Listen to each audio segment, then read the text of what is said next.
This week in Jamaica Now, pockets stapled, call center workers face new measure against lottery scamming.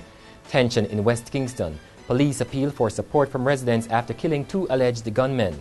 Jamaica submits second letter of intent to the IMF, and Holmwood Technical High School expands school bus service following fatal crash. The details of these and other stories coming up after the break. Get the Gleaner Classifieds app for BlackBerry and be the first to know. Search by item or location, search entire listings, save results for reference later, and even call directly from the app. It's that easy. Download your Gleaner Classifieds app from BlackBerry World and subscribe today. I'm Damian Mitchell, and this is Jamaica Now. The Business Process Industry Association of Jamaica has distanced itself from the practice of call center bosses stapling the pockets of their workers. Davon Crump, the CEO of Global Outsourcing Limited, told a cybersecurity conference last week that companies have been stapling the pockets of workers. He says the move is aimed at guarding against workers walking into call centers with tiny devices that can be used to download critical client data, then supplied to lottery scammers. But the Business Process Industry Association of Jamaica says its members do not condone such draconian measures being used to prevent security breaches. The tension continued in West Kingston last week after 2 alleged gunmen were shot dead in reported confrontations with the police. One man was killed in a shootout along Tulip Lane, and 10 minutes later, another man was shot dead near Regent Street. According to the police, both men were persons of interest and were believed to be members of criminal gangs. The police say they are on a drive to halt criminal activity in West Kingston, which has been fueling recent murders.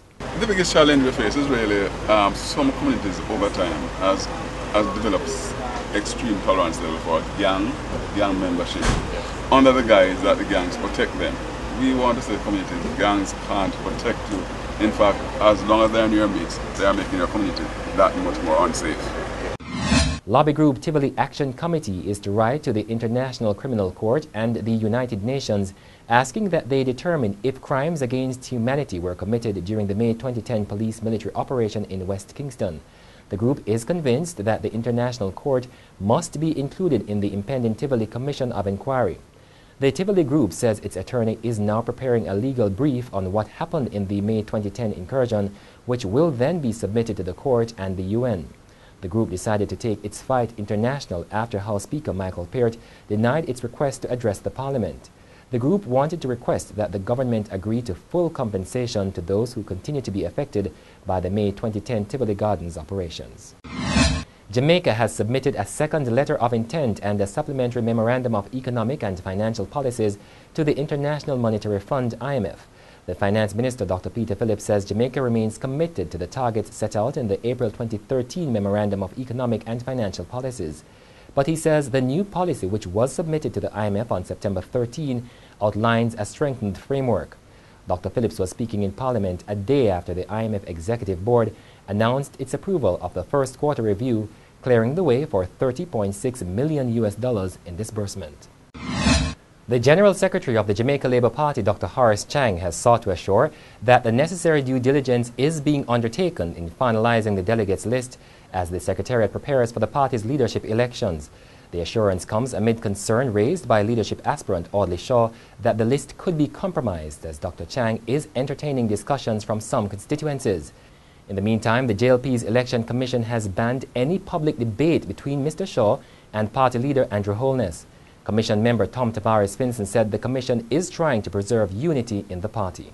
Such a format is inappropriate because it has the potential to damage the party after the election is finished, because it pits 2 persons against each other. And as I said, it's an internal election where there are 5,600 delegates. The Code of Conduct ensures access to all of them, and they must go into the field and meet the delegates.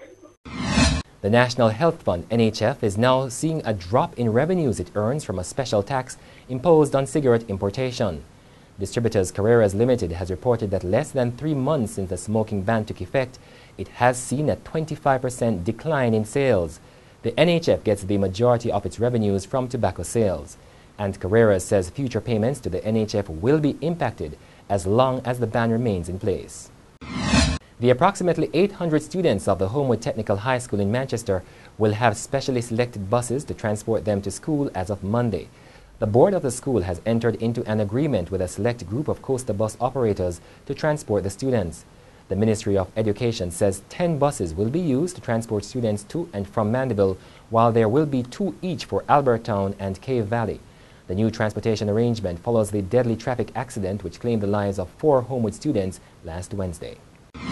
And that's it for this edition of Jamaica Now, your weekly review of the big news stories. Send us your comments at onlinefeedback@gleanerjm.com. You may tune in to Power 106 FM for regular updates. Follow us on Twitter at Jamaica Gleaner and on Facebook at Gleaner Jamaica. I'm Damian Mitchell, and as we go, we bring you some of the scenes from the corporate area during Monday's heavy rains.